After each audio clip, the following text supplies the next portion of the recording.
What is up, everybody? Episode 101, Podcasting 101 here with the Podio Slate Podcast. It is your host, Anthony. I'm here with Tony. Nate, what is going on? Yo, man, I'm still buzzing off that episode 100. I mean, that we put a lot of time and effort into that bad boy, and to have it like be a real thing out in the world for a week now, pretty cool. So happy to have everybody check that one out.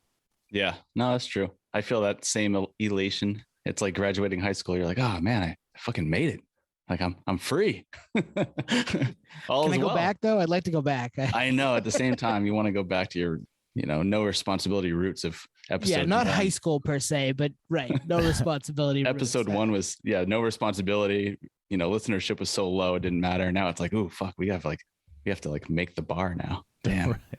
And we didn't really hint at this last week when we introed that episode, but I feel like it was an ambitious episode, to try to string all that together and edit it, promote it.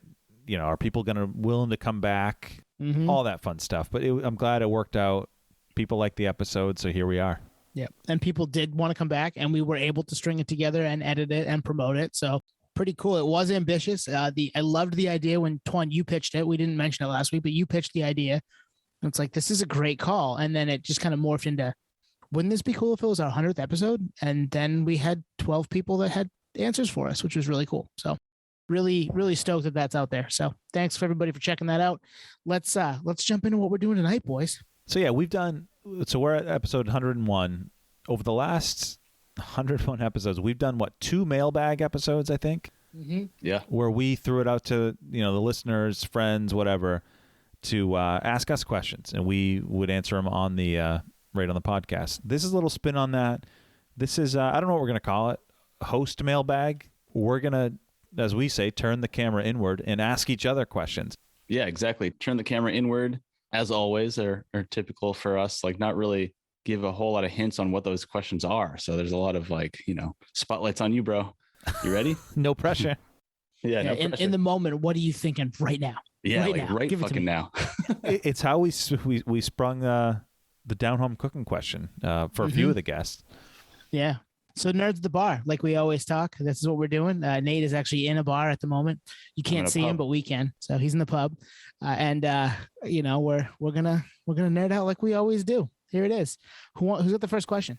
I'll start us off. How about this? All right, I'm putting you guys on the spot. What is your most bizarre or unexpected experience as far as meeting a musician? It could be someone in an airport. It could be, you're on vacation, you run into someone outside of their element too. It can't be like live on stage, like I saw, whatever. It could be just unexpected or bizarre. Man, I got a lot. I know you do. I'm like excited to see what you come up with. I don't have that many, which is, I could give you Pauly Shore to meet the Weasel once, but oh, let's hear that. What is that all about? That's like music adjacent, kind of. Yeah. Comedians, we always talk about comedy being another form of nerdery that we all love here. And my cousin, my dad, and myself and my uncle were out in Vegas for my 21st birthday. Back, who knows how long ago now, but quite better part of 20 years ago. And we're the day we're leaving, we're getting lunch at the Venetian at one of the million buffets that Vegas is known for. And my dad and my cousin were all in line, and we see, me and my cousin, who are a similar age to me, see Pauly Shore. And we clearly know who Pauly Shore is. We've seen Son-in-Law, we've seen In the Army Now, we've seen all those Pauly Shore movies, right? We've seen Encino Man. And sure enough, we're like asking, my dad's got a disposable camera because, again, it's old and I'm old. And we're like, Dad, take a picture of us with this guy behind us if he says yes. And my dad's like, who? What? No clue. Like, it's Pauly Shore. It's the Weasel, bro. He's going to take a picture with us. Chilling with the Weasel. And he's like, well, he's like, whatever, guys, sure. So we turn around. We're like, hey, Pauly, huge fans. Love to take a picture with you if you're cool with it. And he said, yeah, took a picture with us. I don't know where that, it's at my mom's somewhere because it's a hard photo. It's not a digital photo. And again, I'm old, but yeah, he was kind enough to take a picture with us. So comedians, being bros, being dudes, that was what that was. It was pretty cool. But yeah, not a musician, but so random. He was just getting lunch too on a Friday morning or Friday afternoon at the Venetian. So you remember, he did have a show on MTV, so it is a Jace. Oh, true. Yeah. Hanging with the Weasel, Man. I think it was called. Or Chilling with the Hanging with the- Weasel. Damn. Well, and he helped run the Comedy Store, which his mom ran, right?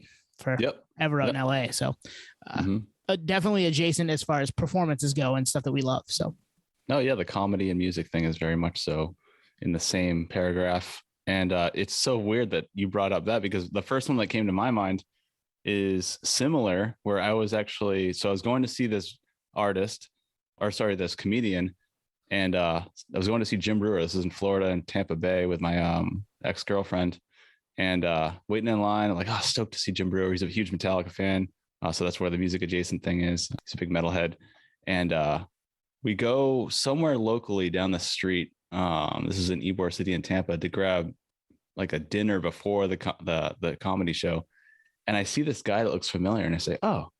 And instead of just like thinking to myself, I vocalize it. I'm like, hey, what's up, Ben Folds? He's like, or not Ben Folds. Hey, what's up, Ben? And he looks over and says, hey, what's up, man? I said, hey, have a good show. it was Ben Folds. It was Ben Folds. It was Ben Folds, yeah. And my ex-girlfriend's like, how do you know his name? I'm like, oh, it's Ben Folds from Ben Folds 5. She's like, how do you know that though? From I'm his like, tattoo. From his I don't tattoo. know. Not the tattoo. Yeah, no, from his glasses. no tattoos. I just recognized him. Like, that's definitely Ben Folds. But she was so surprised. She's like, how? Like, it just seemed, she was just so perplexed. Like, how the hell did you just spot this guy and like shout out his name like a complete? Because to her eyes, it was like I was just saying hi to a complete stranger. But for Right. me, I was like, well, he's a band member that I know of just because I'm a geek and can recognize people in that regard. So yeah. Well, the whole Brad Wilk tattoo in a Whole Foods story is pretty bizarre. Right. That one is too, but I've told that one before, but yeah, with a mask on and everything. So mine, it's funny, Tone, you say Vegas 21st birthday. Mine involves Vegas 21st birthday, but not mine. Nice. This was Wow. January 2013. I'm out in Vegas. There's a group of like 10 of us. 10 friends go out, which, I wouldn't recommend that. It's too many people. But anyway, we're seeing the Beatles Love, their Cirque du Soleil Nice. performance at the Mirage. And we get pretty good seats, We kind of balled out, want to get good seats.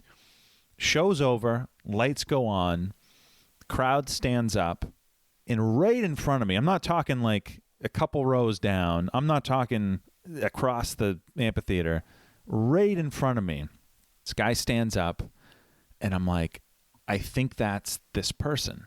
And I look to our group, and a girl that we're with is like, she's looking at me. We're doing the same thing. Like, I think that's who we think it is. And I mouth to her, I go, is that Mac Miller? That's Mac Miller. Oh, wow. He was celebrating his 21st birthday. And this was back when Blue Slide Park was out, but watching movies with the sound off was not out yet. So the Mac we all know and love now, it was not. You had to kind of know. And I was like we were like 95% sure it was him. And we never said hello, which is a regret, obviously. Rest in peace, Mac. That situation's pretty tragic. So in 2013, Twitter was a thing. So I went on Twitter as we were leaving. I type in Mac Miller, and sure enough, the headline is Mac Miller in Vegas celebrating his 21st birthday. It was him. Wow. It was him Sitting right in front of you. Sitting right in front of him. And he said something I'm not going to repeat on the podcast, but he said something to his buddy. He was with one other buddy that was hilarious. But rest in peace, Mac. Can't wait for you to tell us that off air. Yeah, cancelable. Apparently cancelable. No, not in that. It's just funny. But yeah, I feel like that was unexpected, bizarre.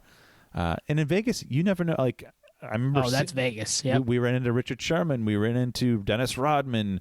We ran into Mario Lopez, all on the same I saw trip. Pete Rose signing autographs. 'Cause that's what Pete Rose does. Yeah. Yep. Now that you guys have said your stories, I had an easy one jog my memory. Nate, remember seeing AWOL Nation at the State Theater in Portland? Yeah. Remember we were at Brian Baru's before, and the opening band's drummer was there? Oh yeah. Yeah, and Wow, remember how I big that remember. opening band ended up getting? Yeah. The opening band I'm talking about is Imagine Dragons, and they were just hanging out at Brian Baru's before. This is pre them getting massive. So Yeah. such a random. Brian Baru's is a bar that used to exist in Portland, Maine. A couple blocks from the State Theater, which is, we've talked about that ad nauseum. But yeah, he was just hanging out. I remember Rob being like, "Yo, that's the guy from Imagine Dragons." Like, what's up, bro? And we talk to him for a couple minutes and then we bounce into the show. Yeah. Yeah. Like you said, there's so many that came to mind after it. Now that we're kind of jogging our memories now, like a lot of mine actually, with the exception of this Jim Brewer one that I mentioned, was just being at shows and seeing other band members watching the show. So like in LA, especially like being at the Palladium or the El Rey Theater or Roxy or whatever, and like being at the soundboard, and I look right and left, and like literally there's band members from other bands that I know, but I don't know if anyone else is seeing what I'm seeing. Right. So like we definitely are nerd. Yeah. We're definitely nerds. Yeah. Well, I mean, I bought nice Celtics tickets once, and we were 3 rows off the floor, and I'm like the row over from Donnie Wahlberg. So does that count? There you go. Oh yeah. No, yes, for sure. And then on the way out, physically ran into Doug Flutie, and I'm like 5'9", 5'10", and I'm bigger than he is, but that dude is an NFL quarterback and a legend. So and I'm like, that was Doug Flutie, and my wife's like, who? Flutie Flakes, come on. Yeah, Flutie Flakes, exactly. So yeah, those types of things. Hey, if you've got one, hit us up. Hit us up on Audioslave Podcast at gmail.com or in the socials, in the DMs at Audioslave, because we'd love to hear if you've had one of those funky experiences where you've run into somebody. Yep. Photos or didn't happen, although none of us have photos. I know. I have a that's Pauly Shore regret. photo. I just don't know where it is. I don't have the Ben Folds one, sadly. All right. Hopefully that kicked us off. Who's next? I got one. I got a good one. All right. So one of these three mediums, the way to listen to music, you have to get rid of forever. Oh, shit. Ooh, Listening to music in headphones, listening to music in the car, or listening to music on your home stereo in whatever way, shape, or form you do, whether it be streaming or vinyl or CD or whatever. You have to get rid of one of them forever. You can never use it again. Immediately for me, home stereo. Yeah. Car is a vibe. Headphones is a completely different way of listening to music. It's textbook in terms of what you learn. So home stereo is always last. And to be honest, like I don't really have the opportunity to play music on the home stereo that much, bandwidth wise, or because it's, not conducive. Not everyone wants to listen to Gojira during dinner time. So therefore it's going to be headphones. They're wrong. Yeah. So that was mine too. That was my immediate reaction was home stereo, which would be tough because you would actually, unless you rigged up your headphones to your record player, vinyl's out, basically is what we're saying. Mm-hmm. Yeah, which is tough. Which is tough, but headphones you can do on a dog walk, you can do late night in bed. I couldn't give that up in the car. Can you imagine just driving in silence? Like, ooh, hell no. It'd be the worst. Yeah, that'd be the worst. I'm the same way. I'd probably get rid of home stereo, but it would be very difficult. And adjacent to this, guys, rank them. Which is number one, which is number two, which is number three. Obviously, number three is home stereo because we're all getting rid of it. But what's number one and what's number two? Car or the headphones? I'm going to say, just based on real data, that headphones is one because I do it more. And number two, car. Although I'm in the car quite a bit, to be honest, it's still secondary. And just, more opportunity, right? If you really stack it up, like I can wear headphones even in the car if I really wanted to. Be careful, though. Yeah, it's not recommended. It's the same for me. I use headphones too often. That's how I listen to most of my music, whether it's in the background doing work or yard work, running, exercising, etc. And I'm just not in the car as much, I'm more of a homebody these days. So it'd be tough to give up headphones. I probably wouldn't listen to a lot of music if I had to give up headphones. Oh, that would be tragic too. I'm the same way today. If you asked me this question 15 years ago, I would have told you car because most of my music listening was done when I was in college delivering car parts. I did that as a side hustle while I was getting my degree in college. So if I didn't have, my iPod in there listening to music every afternoon when I was out driving around Maine, anywhere Maine, dropping off, gas cans and gas tanks and radiators to different places. I don't know if I would have ever listened to music back then, but today it's headphones all day, and I don't know that I could live without them. Yeah, it's an interesting question because we all collect vinyl records, and you have to dedicate some special time to play a record, and you start to realize, like, as much as I bought this record, and I don't want to be that guy that buys it and doesn't actually play it. But it's actually true because it's just like, when do you have the time? Like, how many nights in a month do you have a candlelit dinner? That's like about the same time that you play a record, unless like, so it's all in the same For me, at least, I'm speaking on behalf of myself. You don't buy it for the Instagram photos, the vinyl? That too. That's definitely a big Sunday spins, yo. big part. Yeah, Sunday spins is getting expensive. You don't have to buy it. Just show up. Yeah. Yep. Just show up to the take record pictures store and and take a picture. Take I mean, pictures or just Google the photo, bro. Grainy photos from Nate. I mean, when I do that, I get called out by a local record guy here that's got the best personality of all time, the Simpsons character. He calls you out, or He calls me out. Call you out. I mean, I know him now, but I used to go in there and take pictures. He's like, "Can I help you? Like, you've been in here just snapping pictures of records." All right, who is this? Lou. It's Lou. He's the All man. right, we got to give Lou a little pub then. Lou's Records. Where are they located, Nate? Why not? Encinitas, California. Yeah, go check out Lou. Yeah, awesome store, awesome guy. Like he's one of a kind. Ignore the guy in the corner taking photos of records because that's Nate. He knows me now, so now it's like almost like I got a free pass. But It's like you break it, you buy it. If you snap a photo, you buy it. Like, Yeah, this is yours now. well, once I told him I was promoting the record store, he was like, "Oh, I guess it's cool." Which I love it. trust me. I totally understand where he's coming from. Like, yeah, you're just perusing the store every other day, like not buying anything. wow, What the fuck are truth you is that- doing in here? Man, we got to talk to Lou. We got to get Lou on for 10 minutes just to like tell us what's new at the record store. He's an OG. Yeah. I love it. Lou's Records, Encinitas. Go peep Lou. Go buy a record because Nate won't. Bail Nate's ass out. Bail me out. Yeah. He used my referral code, Patio Slave 20. Do we have one of those yet? No. All right. I got a question for you nerds. This one falls in line with the whole live music thing that's coming back finally. I feel like we've talked about it on here for so long. Like, oh, our show is going to come back. Are we going to have to wear a hazmat suit? Right. We got so like paranoid. I feel like we definitely got caught up in the hype, but shit's somewhat normal. You know, we're all checking out gigs here and there, and it's been great. Kind of going for me at least, and I think for you guys back there, like kind of checking out the same venues that we've always checked out, and there's nothing wrong with that. We got our favorites, and a lot of the favorites just happen to book the shows we want to see, so it works out.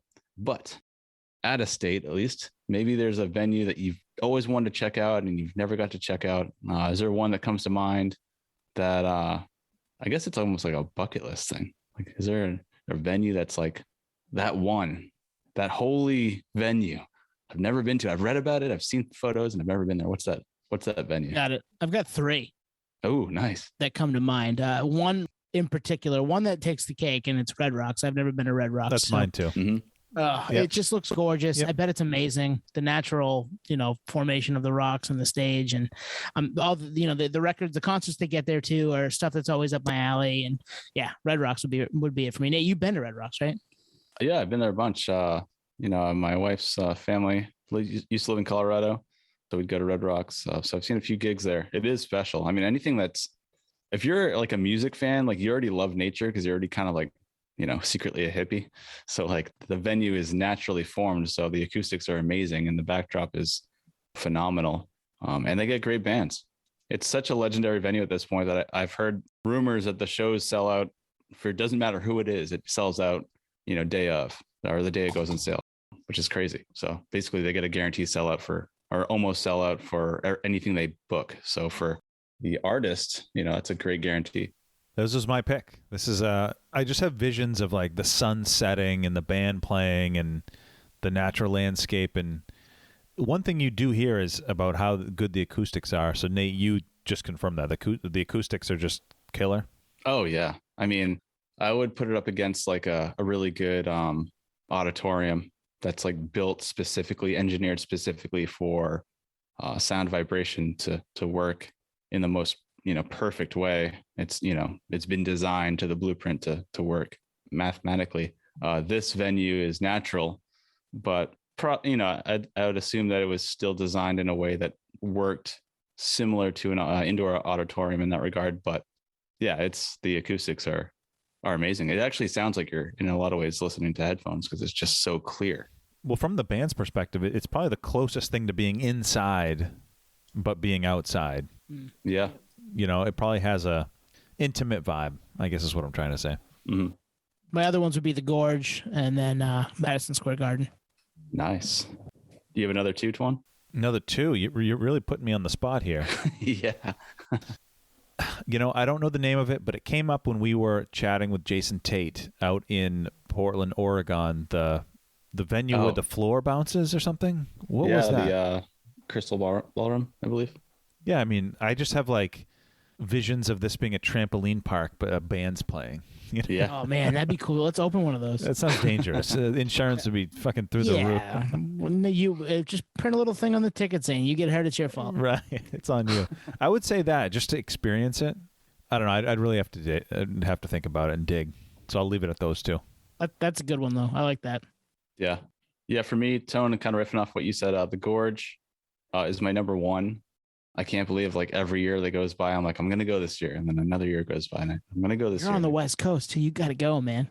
It's a weird venue in the fact that they don't really book a whole lot of gigs. I think like the last like 6 years, they had like 5 shows. So I'm like, I have to either really want to go to that show, but also all the logistics that go along with that. Yeah. Right. It's a big commitment. It's Washington, to whole vacation. Do I want to use a vacation for this one show? Depends on who it was. I'd probably do it. They used to have a festival around my birthday called Sasquatch. That was 3 days, 4 days at the Gorge that I always try to go to and still didn't make it. So yeah, that's number one. But if we're doing threes, let's see, Fillmore in San Francisco. I don't know how I haven't been there yet. It's legendary, obviously. That's up there for number, I guess, 2. And then if I'm going to say a third one, man, I'm trying to think. Like, I feel like I've seen. You've been to a lot of cool places, man. I'm jealous. Venues. You've been to so many. Like Chain Reaction was on my list until 2019. That's just legendary venue in the OC, and I finally got to see it. So that's off the list. But that's one that I'd like to go back to and see some more bands there. Slane Castle. See, like U2 at Slane Castle. Oh yeah, if we're thinking international, there's a or ton like that Wembley Stadium. Just see the biggest band you could possibly see at Wembley or Hyde Park or something, right?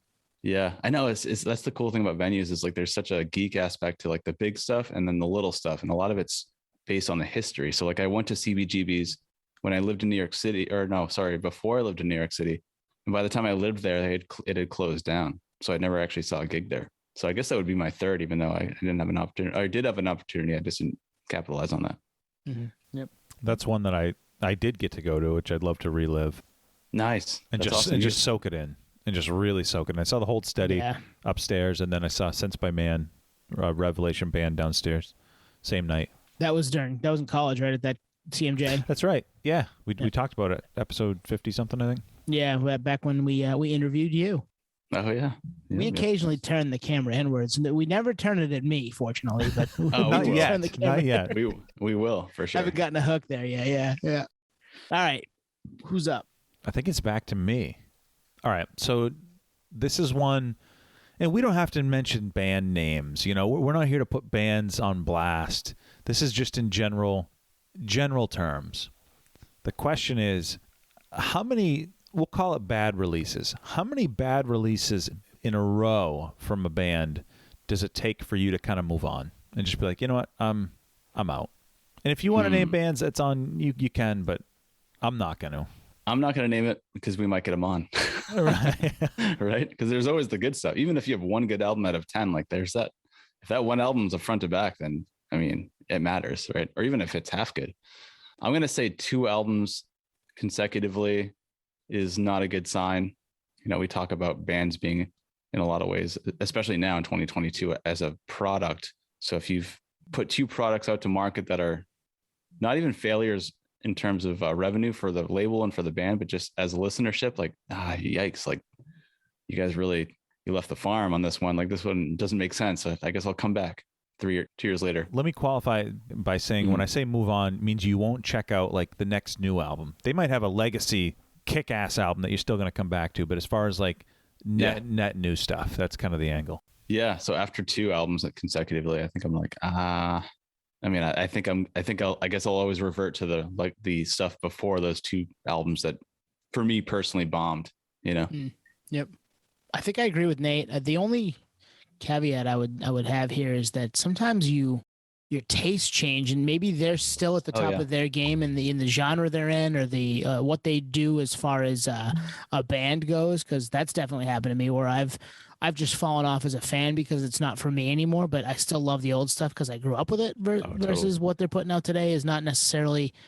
I don't dislike it. I just am not listening to it like I used to, and I'd rather listen to album 2 because I know how great album 2 is, and album 3 was really good too, you know what I mean, versus album 7, which is like, all right, these guys are still doing it, or gals are still doing it, and they're crushing it, but that's just not my speed anymore. So I think that can happen too. But yeah, it's probably 2 albums. If one's bad but they've got a legacy, all right, I'll check out the next one. And if the next one's bad, it's like, all right, I think I'm just going to stick with the old stuff. Right. And maybe you'll peep it, but maybe you won't give it the time that maybe it deserves. And then sometimes they come back and you're like, wow, they did it. They came back. They figured it out. So who knows, man? I mean, it's probably 2 for me, but it could be myriad reasons why it's not. It might be 1. It might be 6. Yeah, I think the cop-out answer for me is it depends. And it really depends on like how far along are they in their career? You know what I mean? It's like the whole Vince Carter, Joe Johnson analogy we made on this podcast where, does like one good season a few years ago carry them for a few years or a few albums in this case? You mean Vince Carter? Vince Carter. Sorry, I had to. But I think it's 2. I think it's 2. For a band I really like, it's 2. Because one dud, it's like, all right, well, maybe they had a lineup change. Maybe they were going through some stuff. Maybe it was whatever. The second one sucks. It's like, all right, I could listen to anything in the world. I might choose to not check out the next album. I might stick to the old stuff. Or, like you said, Tony, taste change. And, bands' sound changes too. So I thought that was a fun one. I like that one. That was good. All right. A little bit of a departure from even the question that I asked you guys to start. And we all did it at one point. We all were in the car a lot more. What was your go-to? We did last week. We did go-to comfort food albums. What is your go-to in the car record? Got a couple hour drive. Want to put something on that you like? It's familiar. It's similar to the comfort food, but it's so much better out of car speakers than it is anywhere else. You can blast it and not get in trouble. It could be heavy. What might it be? It's almost like the mood. Was it Mood Booster? Similar to that, yeah. Oh yeah. Yeah, because like the album I was gonna say. I'll start here. The first artist I thought of was Newfound Glory.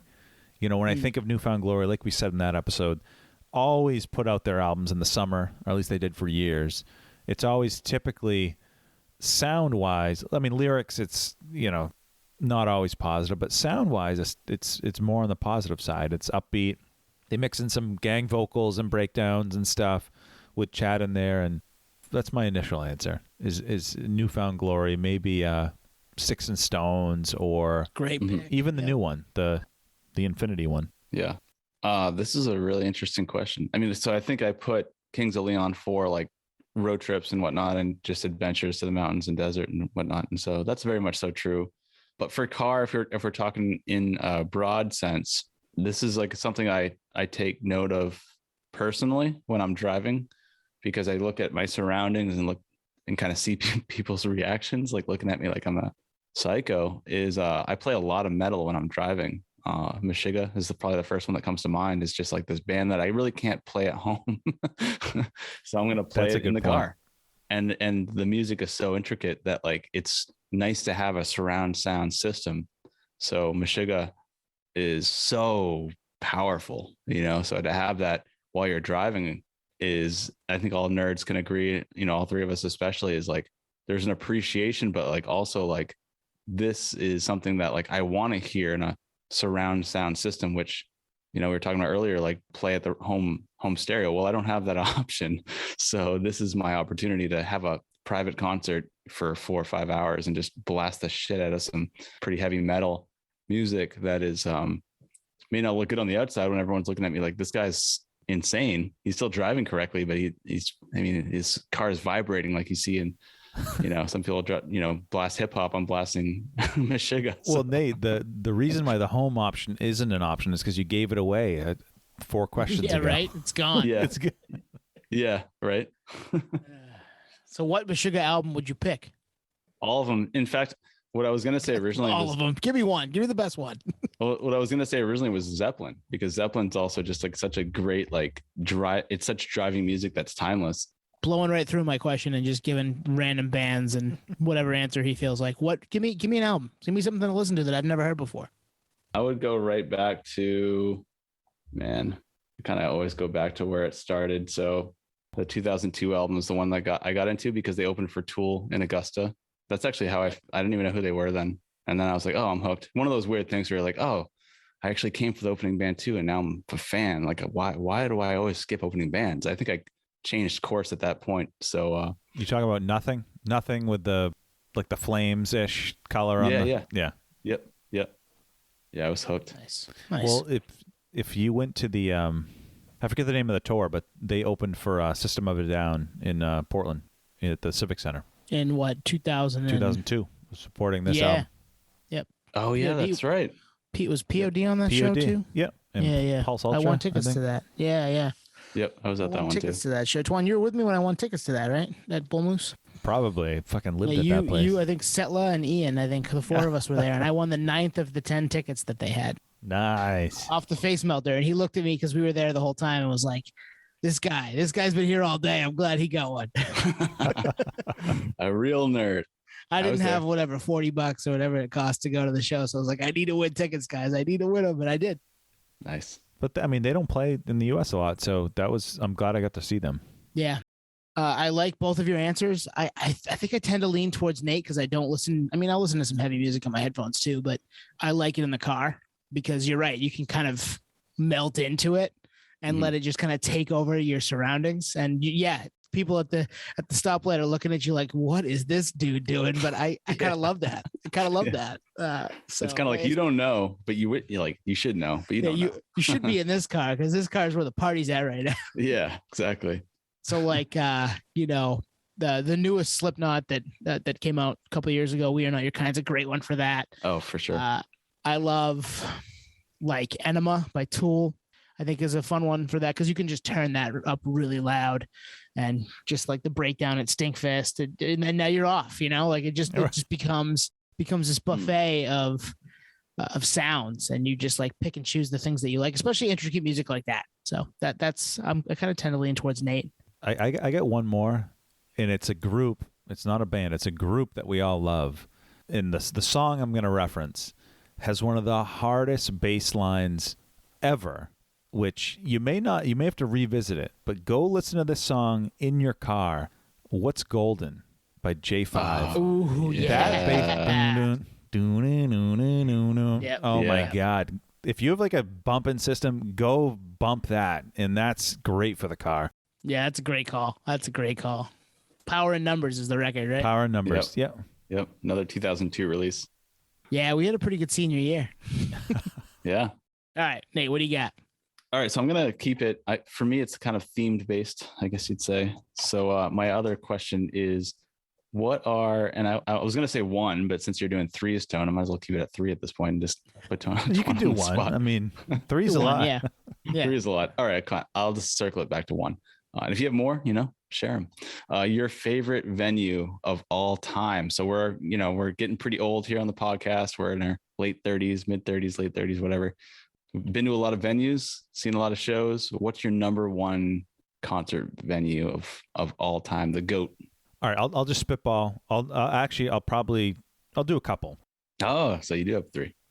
I mean, the first one that comes to mind, just because the sheer volume of shows I've seen there, and it was my introduction to live music for the most part, was obviously the State Theater in Portland, Maine. Mm-hmm. Yep. Go check out our episode with Lauren Wayne, the GM. Yep. Mm-hmm. She kind of details all that. Special venue for us. If I think about kind of eras in my life, the ICC Church in Allston, Mass. That was a venue I spent a lot of time in the mid-2000s when I was down in college. We chat about it briefly with Matty Arsenal on that episode with him. It is the hottest venue. Like, that venue is a hot box because it was always at capacity, which is probably 200 or 300 people. And you were like sardines in there, and it was so hot. Oh my God. Didn't need heat in there, even in the winter. That comes to mind. And then rest in peace, Port City Music Hall. I have a lot of great memories there. probably 400 or 500 cap room in Portland that got a lot of big names. Like I saw Citizen there. I saw Knocked Loose, Every Time I Die, Rustic Overtones, Local Heroes there a bunch. But yeah, probably those three. Nice. Those, I mean, I echo your State Theater. We all grew up in the State Theater. State Theater is A1. Sheer number of shows, awesome time at that venue, all that comes with that. And yeah, go listen to our episode with Lauren. I think it's episode 52. Lots of fun conversation around her time there and how it kind of has come back and become this driver of the Portland music scene. I do love a great summer night at Thompson's Point, which is also Portland. If the weather's great and the sun's going down and the music is what you're looking for, it can be, just kind of next level vibe. And that one's fun. And sound wise, I've always loved the Roxy, and I don't know what is it, the Roxy now in Boston? I can't remember what they call it. The Royale, I think now. The Royale, yeah, it was the Royale. Roxy before, yeah. The sound in there has always been great. I love Queens of the Stone Age was awesome in there. So Atmosphere there a bunch of times. That was a cool, smaller, big city, I say, venue in Boston, and saw some really cool shows there. And it's been a while since I've been there, but that thrice I think I've seen there too. Yeah, it's a cool spot. The sound in there was always great, so it was always fun to catch shows there. Nice. Yeah, no, I mean, so many venues hold a very special place. It's like a extra nerdery. Like you're already seeing one of your favorite bands, and then you're seeing them in a venue has an additional layer of appreciation. You're like, man, I'm fucking just pumped to be in this room. Even if there wasn't a show going on, I'd be a janitor and be stoked. So for me, number one really is similar to you guys, or same. It's a State Theater, and that's after some pretty extensive travel, both at least domestically.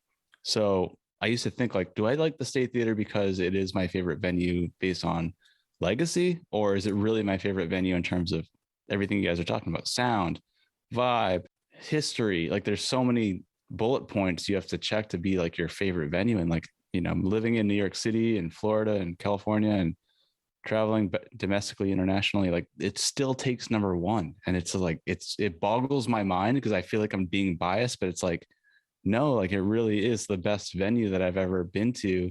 And it just happens to be my local venue growing up.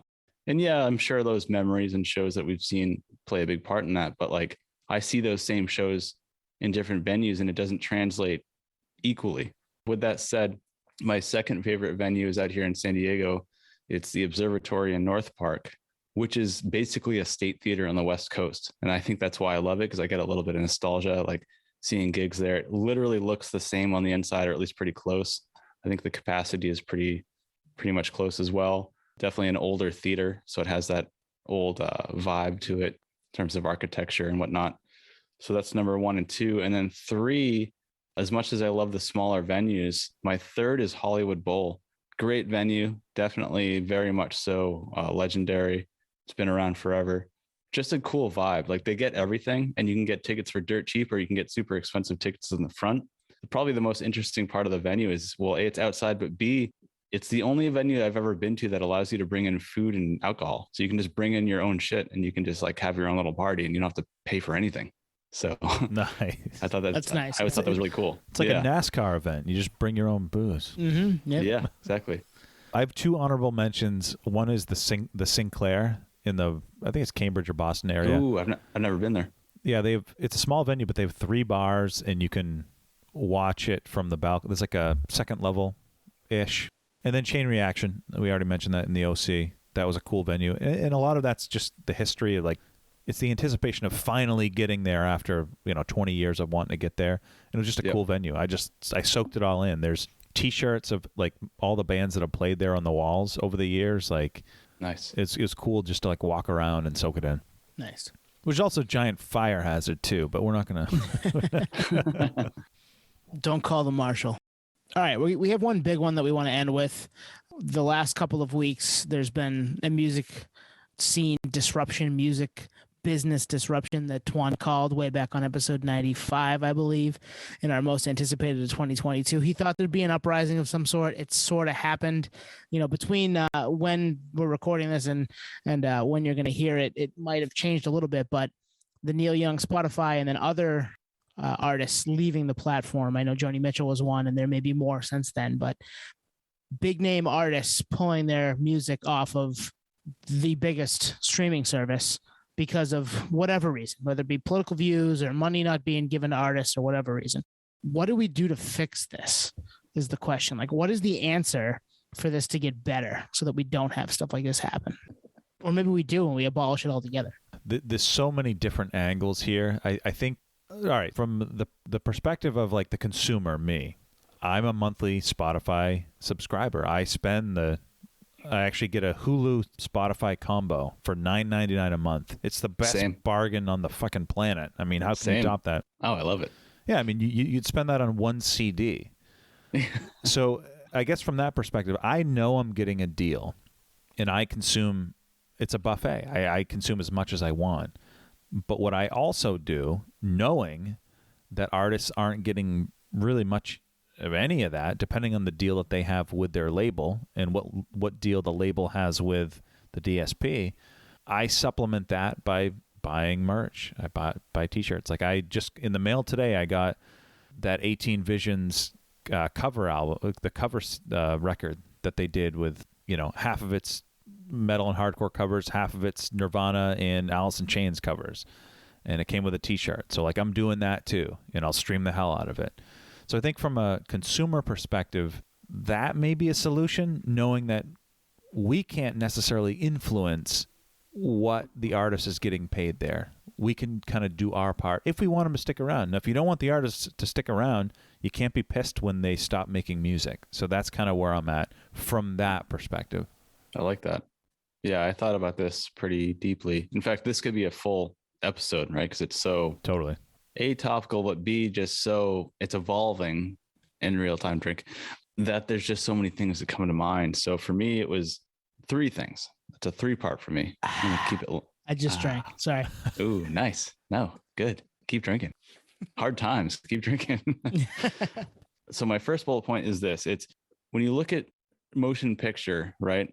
They're kind of navigating the whole censorship avenue, which is at least in the United States and in North America, it's free speech. Free speech is a right.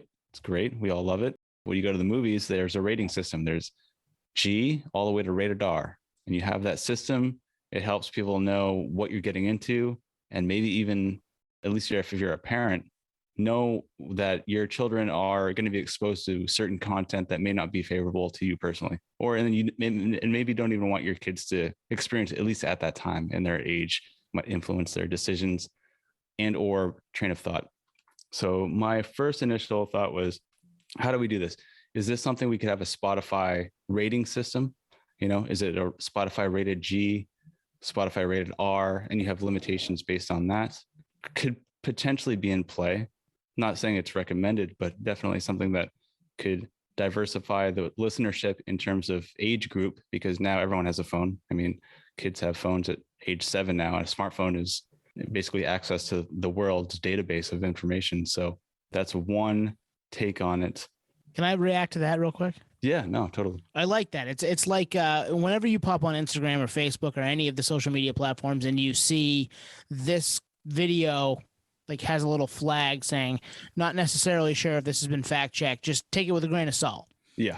That could be like the answer for, I guess, at least the podcast side of things, right? Because that's where this kind of stems from. It's Neil Young leaving the platform, and then others maybe too, because they don't agree with whatever Joe Rogan has been saying. So as somebody who's consumed both Neil Young and Joe Rogan, I can make an informed decision about both, because that's where we really should end up being here, is most people get to do that. But I like where your head's at as far as like a rating. Just toss on there a little caveat. Hey, not necessarily sure this is sound factual science or whatever the heck they're talking about, or even if the artist is singing about. Just a heads up. Do some research on this if you really need to. Yeah. Exactly. Well, but yes and no, though, because what I was initially saying is it's a rating system based on, I guess, tying back to the 90s to the parental advisory sticker. Like, hey, this is out there. We live in a country where free speech is a right, but there might be some language in here that is somewhat controversial given the current state of affairs. So at least there's like a disclaimer letting you know, like, hey, this is up for discussion. We don't even really know what's fact and fiction. Fact checking is controversial in its own right because it's tied to sponsors or companies that essentially sway that left or right, so that, that's its own thing.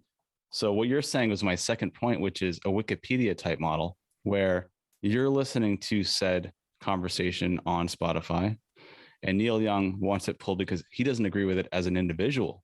But the facts are changing so drastically in such real time, Drink, that maybe maybe these facts can be updated by both user and well, I don't want that to happen because too many people have access to that.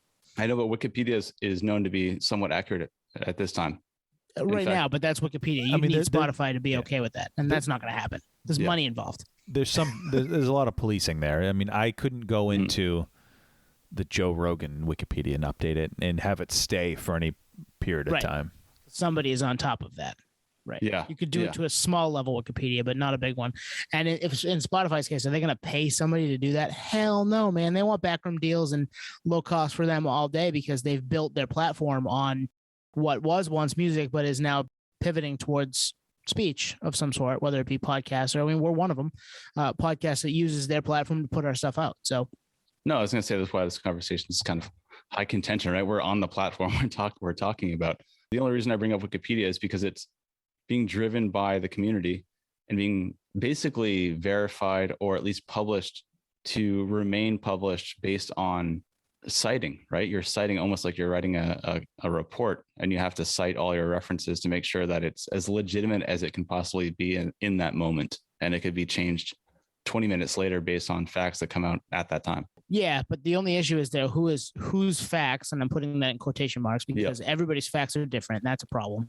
And B, I've changed stuff on Wikipedia as a joke to send to friends. We were watching a Celtics game, and our buddy who lives out in San Francisco is now a Dubs fan, a Warriors fan, and the Celtics had won out there, and I changed it and said, "This is the Oracle, arena where the Golden State Warriors play, but it's owned by the Boston Celtics." And that was up for like a day, but someone went in and changed it because someone's policing it. But that's just an arena. Imagine something smaller. An artist maybe who only gets 10K spins a month, and now you're in there disparaging them and ruining them. No, this is a no-go for me. Sorry. You're right. Yeah. And that's why I brought it up, because it's an option, but is it sustainable? I mean, it's tough to say. Wikipedia. I mean, I know colleges accept Wikipedia as a reference, and that's why I brought it up, because it's legitimate. No, I think they don't. At least when that changed. No, they don't. Yeah. Okay. That's changed since 15 years ago. They did not. They didn't then. I don't think they do now either. Yep. I think they changed it. They did between 2003 and 2007 when we were all in school.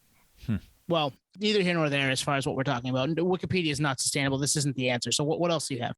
The third is mainly just a off sidebar kind of question, our third bullet point, which is this a conspiracy? Yes, I like where this is going. Because when you really draw it back to the DNA of the whole Neil Young thing, and I don't know if anyone else saw this, but also Howard Stern, they're both on the SiriusXM platform. So this is becoming very much so SiriusXM versus Spotify. So it's like Pepsi versus Coke, Budweiser versus Miller. I see this as like clear as day, right? It's, hey, someone's telling Neil Young, whispering in his ear, like management, like, hey, root for Sirius and we'll give you a bump in pay. It'll override anything Spotify ever got you. SiriusXM said it's ups and downs in the stock market. We really need to make this go. We need to somehow surpass Spotify's market share. So if we like bandy everyone together to make sure that SiriusXM is not only something that's relevant, but surpasses what is right now, at least the number one platform, like you said, Twan, for DSP, and have SiriusXM be more substantial, then this is more of a marketing and business play as, hey, we are king. We are king. We are SiriusXM. Spotify is the controversial, false information spreaders of the world. So fuck that. There could be legs to that. I guess where I go is I almost view Spotify as like the Amazon, where, there's a lot of people that boycott it, but a lot of people need it and rely on it, the convenience there. Yeah. I'd also, I guess, going back to Neil Young and the Sirius, that whole angle, I'd like to see someone younger in the game put their money where their mouth is and get off the platform. You know, because you get someone like Neil Young that, I mean, he can't take that money to the grave, right? I mean, that dude's loaded. He can afford to do that. Yeah, that's the answer. Like if we were to see somebody that isn't Joni Mitchell, that isn't Neil Young, that isn't Nils Lofgren, that have been around for however many years and have made their money and can afford to not get 0.003 cents a stream because it doesn't get them anywhere as far as the money that they're making at Spotify. They've made their money or they are making their money elsewhere for other reasons, whether it be SiriusXM or whatever. It would need to be somebody, if you really wanted to force change there, it would need to be somebody who is like a Drake, you know? Right. That'd be a real statement. Massive. Yeah. Although maybe, Nate, maybe you're right. Maybe they're in bed with Sirius and it actually comes back to, yes, it is all about money. And he goes and gets a bag with Sirius, you know, gets more than he would have with Spotify. Yeah. And it's really highlighted from what Howard Stern said recently. He made some pretty bold points in terms of his views on the whole vaccine and just everything that's going on lately. And it was very much so one side of the coin, not like equilibrium, not like, seeing both sides of it. It was like this or nothing in a lot of ways. Anyone listening, you'll have to look it up to kind of understand what I'm saying, because I don't really feel like I need to go elaborate on that too much. Yeah, I heard some. I know what you're talking about. He definitely was very on the left and even like a little bit, to an extreme. Yeah, it was like basically get a vaccine. If you don't get a vaccine, like I hope you die kind of thing, which is, I don't wish death. I don't wish death on anyone. So therefore, like it's a little, like what are you doing, man? But he's going against Joe Rogan, who's the other biggest talk show host of the world. So like that's why I see like the Coke versus Pepsi kind of thing. I just want to be able to watch news radio and not worry about Joe Rogan turning into what he turns into, man. Right. I know. That was his origin story. He was a janitor at a fucking, sorry, that's for the nerds. No, and Rogan, I think for a very, very long time before he even took this bag from Spotify, did talk to everybody and did shine lights on different points of view and is sort of being pigeonholed as this only giving you one side of it person, when I don't think he was really ever that. But at the same time, agreed. Yep. He's not debunking some of the people that come on to tell you some of the stuff that's maybe a little loony. So he needs to kind of get back a little bit more towards the middle than he was the last maybe year or so. And I'm fine with him talking about whatever. You don't listen. You don't like it, don't listen. Listen to us. Exactly. Right. Yeah. Freedom of choice. And like my initial response was, it depends on what perspective you're talking about. If you're talking about from a music fan perspective, I don't think like deleting Spotify is the answer for me. I know it's not, because I can listen to whatever I want, but I can also support, Toby McAllister. I can support Trawl. I can support, these guys in different ways. If you're a creator from the creative side, I also don't think that's the answer. I mean, for a lot of people, that is your ticket, whether it's a slim chance or not. Like that's your ticket to getting on a playlist. That's your ticket to getting exposure. So I think it's a risk. Now, do I think something will change? Probably not. I think you'd have to have someone like a Drake or I was going to say like Jay-Z or Beyonce, but they're kind of half in bed with titles, so it would actually make sense for them to get out. But like a Taylor Swift or someone big to really pull the rug out, which would force Spotify to be like, all right, we're losing. It's like Netflix with like maybe some of their heavy hitter series pulling the plug. It's like at some point your service is devalued and I'm not going to subscribe anymore, So I think we're far away from that. Neil Young getting off the platform is not going to make me stop my subscription. You're right. Taylor Swift would be huge. She has 53 million listeners a month on Spotify, wow, which is 159K at their rate. Now, my guess is she probably gets more than that, being who she is and bringing people onto platform and being somebody that is a ambassador for the music industry per se, that can keep you in app, and they want to keep you in app. We've talked about that millions of times with Spotify, with Apple Music, whatever. They want to keep you in app because they can sell to you more. They can make more money off you if you're in app the whole time. That's why they brought in Joe Rogan, because he does 3-hour podcasts. Yeah. Like it keeps you in app the entire time. So if you're not sure, not sure what's going on there as far as being sold to, like we're always being sold to, and this is another way for that to happen. But it would take somebody like her who keeps that many people listening to her music in Spotify every month. And that's just Spotify. Who knows what she gets on Apple Music and Tidal and Amazon and whatever. So she's pulling down a very livable wage just from streams a month. Yeah. No, well said. I know I always compare it to wine and spirits and food, but this is, you got a bar, right? This is just to keep it somewhat context. And Natural Light's like, hey, we're out. Fuck this bar. They don't support so-and-so. And they're out. And everyone's like, yeah, I don't care because I'm buying White Claw. So, okay. Then they do a special on Bud Light and you're like, all right, well, Bud Lights are $1.50. So I'm going to stay here. Yeah.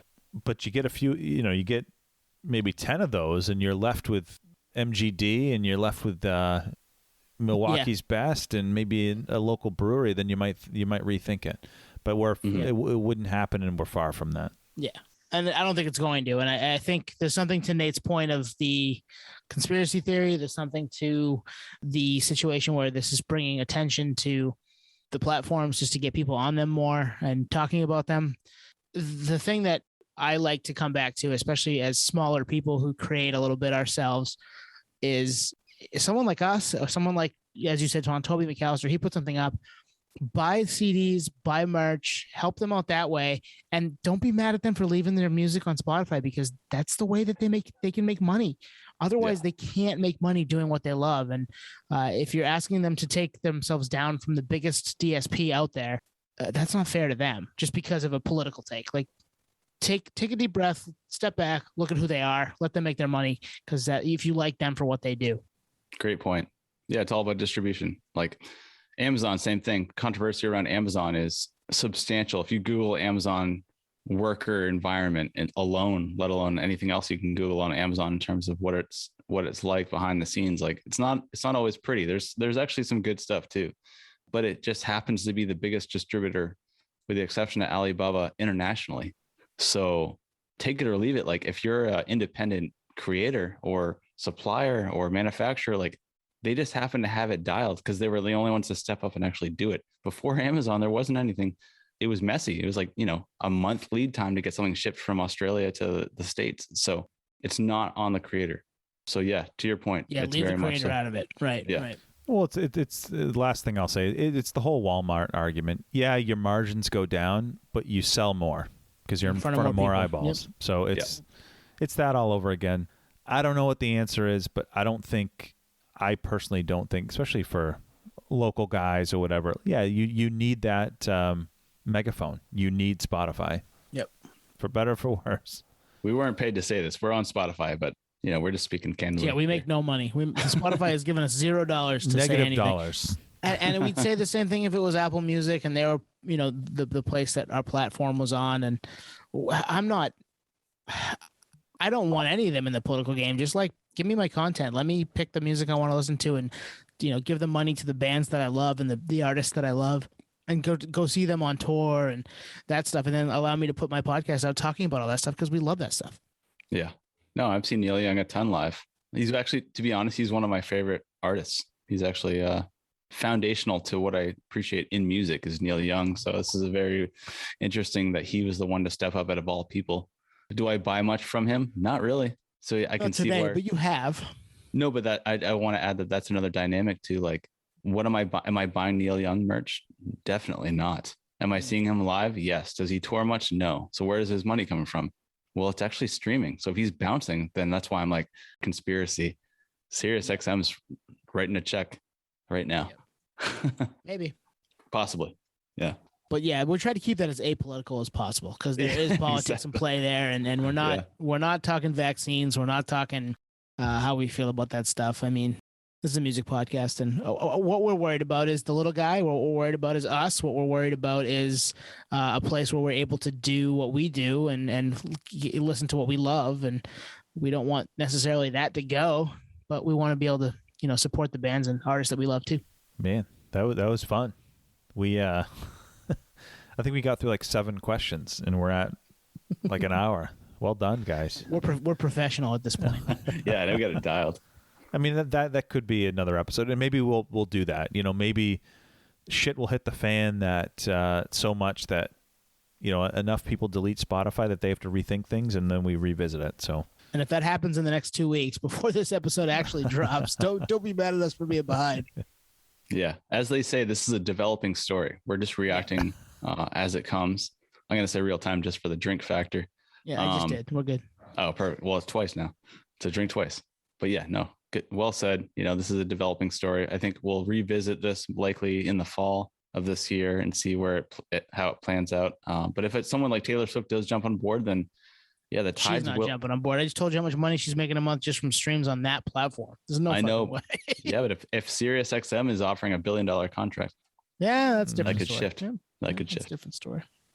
Yeah. So we might talk about this in October because Twan just actually called this a month ago. So, if you listened to us all along, you knew that we knew this was coming because Twan predicted the future back in early January, and here we are in mid-February talking about it. The uprising is real, folks. You're witnessing it in real time. And with that, drink. I'm out. Ooh, 3. Mic drop. Peace, pod heads. Partyosleep.com. See ya. Cheers, nerds.